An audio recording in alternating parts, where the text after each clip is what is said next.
ડીસા તાલુકાના જુનાડીસા ગ્રામ પંચાયત ખાતે શાંતિ સમિતિની બેઠક યોજાઈ હતી। તેમાં પીઆઈ એવી દેસાઈ, પીએસઆઈ એલએસ ઠાકર અને પીએસઆઈ વીકે ચૌધરી ઉપસ્થિત રહ્યા હતા। ઉપરાંત પોલીસ સ્ટાફ પણ હાજર રહ્યો હતો।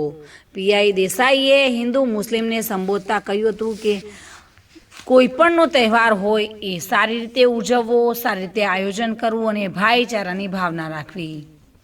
આ સાથે હિન્દુ સમાજના પ્રમુખ દિલીપભાઈ બ્રહ્મટ અને ઉપપ્રમુખ જગદીશભાઈ પઢિયાર પણ ઉપસ્થિત રહ્યા હતા અને હિન્દુ સનાતન ધર્મના દરેક કાર્યકર્તાઓ ઉપસ્થિત રહ્યા હતા।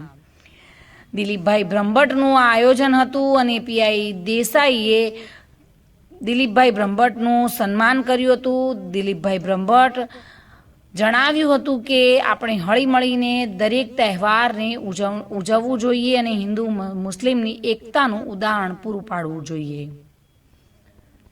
ત્યારે આ કાર્યક્રમમાં હિન્દુ મુસ્લિમ સમાજના તમામે કોમના લોકો ઉપસ્થિત રહ્યા હતા અને કાર્યક્રમને સફળ બનાવ્યો હતો। વિપુલ મંડોરા સાથે bureau report, today Gujarati news.